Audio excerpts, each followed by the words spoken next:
नमस्कार, बहुत बहुत स्वागत है आपका उल्टा चश्मा पर। मैं आपके साथ चंद्रकांत शुक्ला हूं और आज हमारे साथ वरिष्ठ राजनीतिक विश्लेषक, वरिष्ठ पत्रकार केपी मलिक सर मौजूद हैं। सर, बहुत बहुत स्वागत आपका। जी सर, धन्यवाद चंद्रकांत जी। बिना किसी भूमिका के मैं एक मुद्दे पर आता हूं। किसानों का आंदोलन एक बार फिर देखने को मिल रहा है।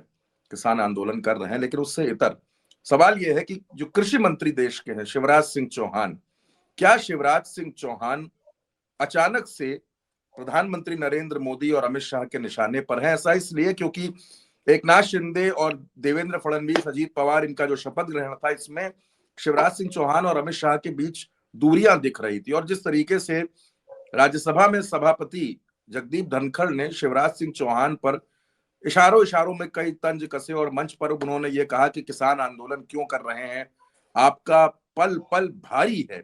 तो ये पल पल भारी को कैसे समझा जाए सर?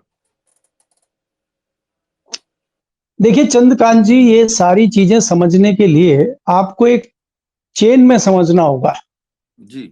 कि नरेंद्र मोदी जी के बाद कौन। नरेंद्र मोदी जी के बाद अमित शाह, शिवराज चौहान, फडणवीस, हमारे बाबा, तमाम लोगों की जो लंबी लाइन है, उनसे कैसे निपटा जाए। तो जो लाइन में लोग हैं उनको कैसे स्वीकार किया जाए, उनको कैसे लाइन से हटाया जाए। और ये सब मजबूत लोग हैं, ये सब पार्टी की और आरएसएस की पसंद के लोग हैं। ये रास्ते से हटेंगे तो कुछ मामला बनेगा। तो आप ये देखिएगा, अभी ये शिवराज जी की मुश्किल शुरू हुई है, कुछ दिन बाद फडणवीस की मुश्किल शुरू होगी। बाबा की मुश्किल तो बहुत दिन से चल ही रही है, आप देख ही रहे हैं।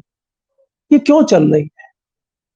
क्योंकि अगर ये इनमें से कोई भी लोग मजबूत होते हैं तो जो आज के नंबर 2 हैं वो तो नंबर 6, नंबर 7 हो जाएंगे फिर। और उनको तो नंबर 1 बनना। भाई नंबर 2 तो नंबर 1 होगा ना, नंबर 6 कैसे हो जाएगा, बाहर कैसे हो जाएगा? तो वो कोशिश करेगा, और कोशिश इनके यहाँ अंतिम दम तक होती है, भी आपको पता है। अंतिम क्षण तक ये छोड़ते नहीं है, चाहे कुछ भी हो जाए, चाहे यूपी में हार जाए, लेकिन कसर तो इन्होंने रखी नहीं कोई यूपी में। राजा भैया के घर पे किसको भेजा था चुनाव जीतने के लिए? संजीव बालियान को, जिससे सबसे ज्यादा नाराज थे वो। तो इसलिए अंतिम प्रयास करते हैं, वही प्रयास यहाँ हो रहा है। देखिए अभी क्या है, बलि चढ़नी है शिवराज चौहान की पसंद का काम तो कुछ हो नहीं रहा। उनकी पसंद तो मध्य प्रदेश का मुख्यमंत्री है या फिर प्रधानमंत्री है। वो दोनों चीजें उनको मिल नहीं रही है। जबरदस्ती का उनको कृषि मंत्रालय दिया हुआ है। अब हम और आप पत्रकार हैं, और हमें कोई वहां पे किसी फाइनेंस कंपनी में बिठा दे जाके, और वो कहे भाई इनको फाइनेंस समझाइए, हम क्या समझाएंगे? लेकिन हाँ, कागज पे कुछ देगा तो फॉर्मेलिटी करते रहेंगे बैठ के, कागज पेन पे लिखते रहेंगे, लिखाते रहेंगे, टाइम काटते। तो वो शिवराज जी का हाल है। शिवराज जी का ना वहां इंटरेस्ट है, शिवराज जी को ना वहां को लेना देना है, ना वहां कोई शिवराज की सुन रहा है। शिवराज जी की सुन भी कोई नहीं रहा वहां। जो सेक्रेटरी है, जो एग्रीकल्चर सेक्रेटरी हैं, वो पीएमओ की लाइन पे रहते हैं। तो ऐसे में शिवराज जी क्या करें? जो हमारे धनखड़ साहब जो बहुत अच्छा अभिनय कर रहे हैं, जो पटकथा लिखी गई है उस पर जो वो अभिनय कर रहे हैं, वो अभिनय कर रहे हैं आप शिवराज चौहान को सुना रहे। अरे भाई, इनको तो चंद महीने हुए आए हुए। इनसे पहले तो नरेंद्र सिंह तोमर थे, वो चले गए, और नरेंद्र सिंह तोमर भी डमी थे, बर्फ में लग चुके हो तो कब के। तो जिनके हाथ में कमान है, अगर आपको बोलना ही है तो आप मोदी जी को बोलिए ना, आप अमित शाह जी को बोलिए, आप चिट्ठी लिख सकते हैं, आप बोल सकते हैं, आप किसान को प्रतिनिधि मंडल को अपने घर पे, अपने दफ्तर में बुला सकते हैं मिलने के लिए, आप संज्ञान ले सकते हैं समस्याओं का। वो तो आप ले नहीं रहे, आप उसको धमका रहे हैं गरीब को। तो उस गरीब को धमकाने से क्या होगा? उसके हाथ में कुछ है ही नहीं। तो ये खाली नूरा कुश्ती है, और नूरा कुश्ती करके हमारे जो तथाकथित किसान की चिंता करने वाले उपराष्ट्रपति जी हैं, वो दिखावा कर रहे हैं चिंता का। अगर वास्तव में इनको चिंता थी तो 13 महीने किसान बॉर्डर पे बैठे रहे, 750 किसानों की मौत हो गई, तब तो इनकी जो है कान पे जूं नहीं रहेंगी। जब वो हमारे समाज की बेटियां जो ये कहते हैं भाई जाट समाज की इनको बड़ी चिंता है, जब दिल्ली पुलिस उनको बूटों से कुचल रही थी और उनका सामान फेंक रही थी बरसात में, ठंड में, तब ये कुछ नहीं बोले, तो तब इनको चिंता नहीं हुई। एकाएक इनको कैसे चिंता हो गई, वो भी मुंबई जाके? समुद्र की हवा तो नहीं लग गई इनकी कोई? हाँ, समुद्र में से हवा का झोंका आया और इनको जो ऐसे ऐसे होके याद आ गया सब कुछ। तो ये सब नूरा कुश्ती है और ये मामला दूसरा है जिसको यहाँ हिट करने की कोशिश की जा रही है। अगर आप किसी को हटाते हैं, किसी को नीचा दिखाते हैं, किसी को कुछ करते तो कुछ बहाना बनाएंगे ना। तो हो सकता है किसानों के बहाने उनकी बलि ले ली जाए शिवराज चौहान की।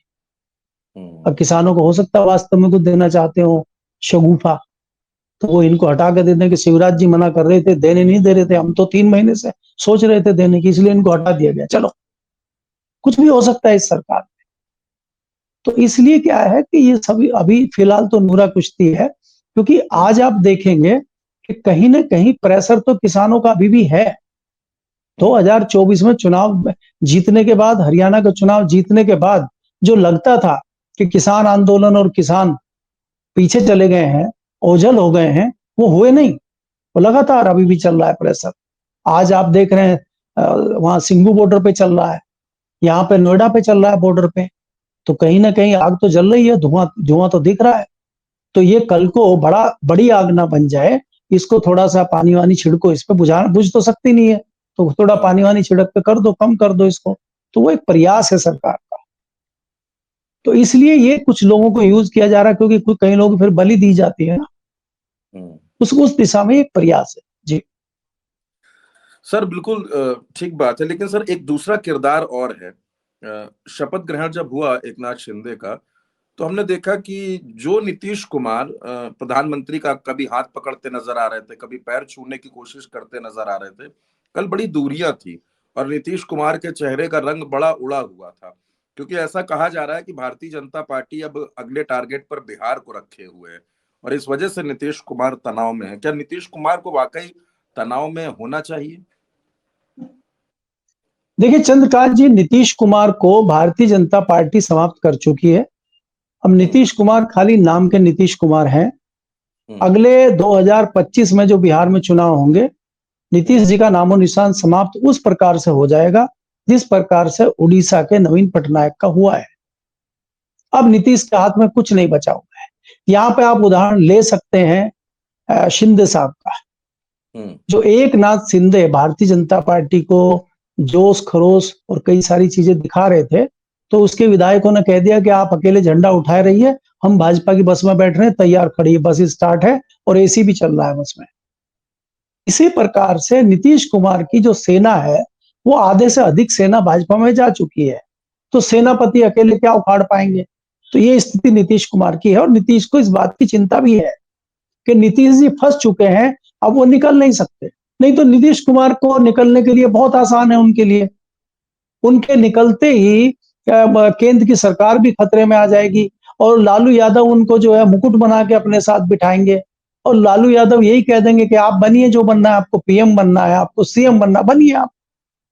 लेकिन ये इनको अपनी लिमिट पता है, अपनी औकात इनको पता है, इसलिए कुछ नहीं कर पा रहे और ये करेंगे नहीं, कुछ कर भी नहीं पाएंगे, क्योंकि ये समाप्त हो चुके हैं और ये शारीरिक रूप से भी समाप्त हो चुके हैं, ये राजनीतिक रूप से भी समाप्त हो चुके हैं। तो मुझे जो है भविष्य समाप्त होते हुए नजर नीतीश कुमार जी का आ रहा है। इन्होंने 3 दशकों से बहुत अच्छी पारी खेली है और अब इनका मामला समाप्ति की ओर है, मेरा ये मानना है जी। बिल्कुल सर।